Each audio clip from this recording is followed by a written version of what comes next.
اسد الدین اویسی ان تمام علماؤں کے، ان تمام ائمہ کے پیروں کی دھول یا خاک بھی نہیں ہے۔ میں پھر سے کہہ رہا ہوں کہ میں اگر مجھے علماء اکرام سے ملتا ہوں، ملاقات کرتا ہوں، تو میں اپنا سر اپنی نظروں کو جھکا کر رہتا ہوں، کیونکہ یہ حدیث ہے ابو داؤد شریف کی۔ یہ بھی ریکارڈ کر لو کہ جہاں تک علماء کرام کا معاملہ ہے، میرا عقیدہ ہے، ابو داؤد شریف کی حدیث ہے۔ ہمارے مہاراشٹرا کے جنرل سیکرٹری مولانا اشرفی بیٹھے ہیں، جامعۃ الاشرفیہ کے یہیں سے پڑھے لکھے ہیں۔ ابو داؤد کی حدیث ہے کہ علماء انبیاء کے وارثین ہیں، علماء انبیاء کے وارثین ہیں۔ یہ میرا عقیدہ ہے، اور شاید ان کو نہیں معلوم، ان کے علم میں اضافہ کر دیتا ہوں یہ 8-9% لوگوں کے بارے میں، کہ فقہ کی کتاب ہے ہدایہ، صحیح کہہ رہا ہوں مولانا؟ دونوں عالم ہیں۔ فقہ کی کتاب ہے ہدایہ، ہدایہ کے جلد اول پر ایک حدیث شریف لکھی گئی کہ رسول کریم صلی اللہ علیہ وسلم نے ارشاد فرمایا کہ جو علم سے زندہ ہوتا وہ کبھی نہیں مرتا۔ صحیح ہے؟ میں تو جاہل ہوں، آئی ایم اے تھمز اپ۔ یہ بڑے عقل مند ہے، یہ بہت ہوشیار ہے، چالاک ہے۔ تو فقہ کی کتاب ہدایہ میں لکھا گیا کہ جو علم سے زندہ ہوتا وہ کبھی نہیں مرتا۔ تو اسی لیے امام اعظم ابو حنیفہ نہیں ہے مگر زندہ ہے، امام شافعی رحمت اللہ علیہ نہیں ہے، زندہ ہے، امام احمد بن حنبل نہیں ہے مگر زندہ ہے، امام مالک نہیں ہے مگر زندہ ہے، حافظ ملت نہیں ہے مگر زندہ ہے۔ کیوں زندہ ہے؟ اپنے علم کی وجہ سے۔ ہم تیسرا پوائنٹ آپ کو یہ بولنا چاہ رہے تھے کہ جن لوگوں کو ناراضگی ہوئی، تھوڑا پریشان ہو گئے، ہم ان کو بتانا چاہ رہے ہیں کہ ہم نے ابھی آپ کے سامنے ذکر کیا کہ یہ علماء کرام ہیں، یہ امام ہیں، مگر یاد رکھیے دنیا جب تک قائم رہے گی حق اور باطل میں ہمیشہ ٹکراؤ ہوگا، حق اور باطل میں ہمیشہ ٹکراؤ ہوگا۔ حق کے غلبے کے لیے ایثار اور قربانی دینا پڑتا ہے، اور باطل ہمیشہ کوشش کرتا طاقت کے بلبوتے پر۔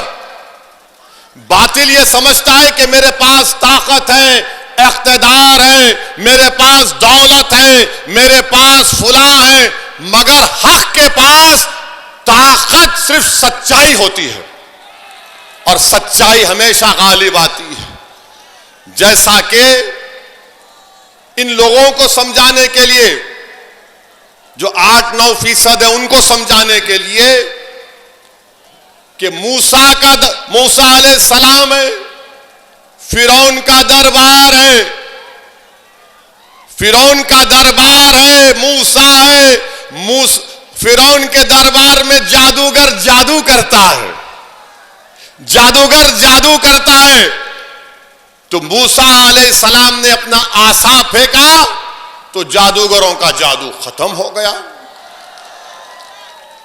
فرعون سمجھا کہ پانی میں ڈوب جائیں گے، اللہ نے کہا تو ڈوبے گا، وہ ڈوب گیا۔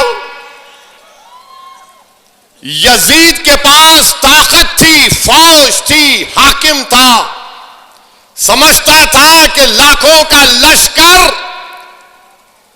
امام حسین اور اہل بیت کو ختم کر دے گا، مگر کربلا کا میدان، اس کے ریگزاروں سے آج بھی آواز آ رہی ہے۔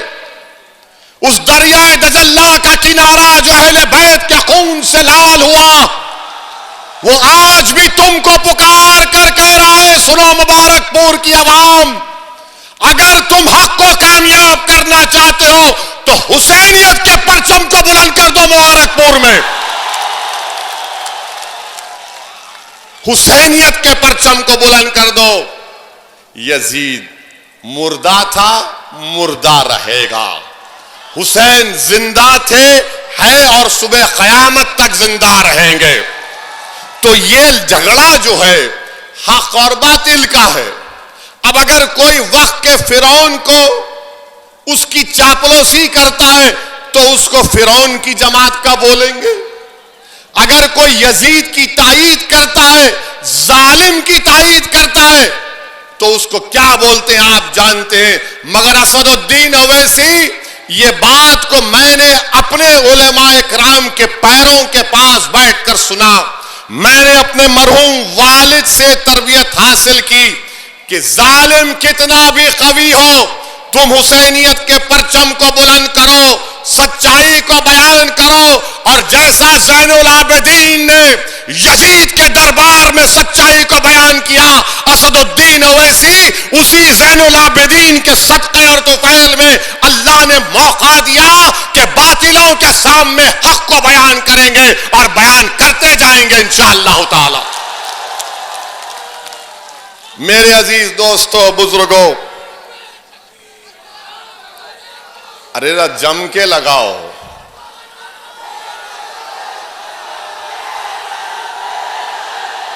سنیے، ایک بات یاد رکھیے، یہ آپ کی محبت ہے، یہ آپ کی محبت ہے، میں اس کو سلام کرتا ہوں.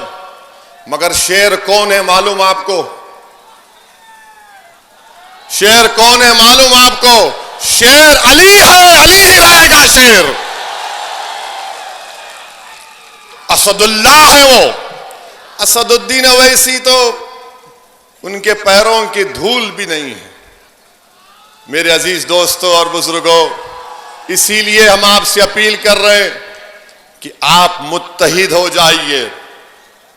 متحد ہو کر اپنے ووٹ کا استعمال مجلس اتحاد المسلمین کی کامیابی کے لیے کریے. اور آپ کے سامنے بہت سے لوگ آئیں گے، بہت سی باتیں کریں گے، مگر ان کے بارے میں بھی ہم خلاصہ کر دیتے ہیں. ہماری پانچویں بات یہ ہے کہ میں ہمارے بنکر بھائیوں کو سلام کرتا ہوں. میں ان کو یہ بات بتانے آیا ہوں کہ اسد الدین اویسی سرزمین دکن سے ضرور آتا ہے، مگر میں کوئی نواب یا اعلیٰ خاندان سے نہیں آتا ہوں. میرے بزرگ بھی، میرے اجداد بھی وکالت کرتے تھے، محنت کیے، جستجو کیے، تو میں اسی پریوار سے آتا ہوں. میں ہمارے بنکر بھائیوں کو سلام کرتا ہوں. یہ وہ کام کر رہے ہیں جو حضرت آدم علیہ السلام کرتے تھے. یہ وہ کام کر رہے ہیں. وہ ہم کو کپڑا پہناتے ہیں. اور یہ وہ برادری ہے جو 8 مہینے مندی کا شکار رہتی اور 4 مہینے کام کر کے اپنا پورا سال بھر کا انتظام کر لیتے ہیں. میں آپ کو سلام کرتا ہوں. یہ وہ انصاری لوگ ہیں جو ہر خیر کے کام میں، حق کے کام میں آگے بڑھتے ہیں.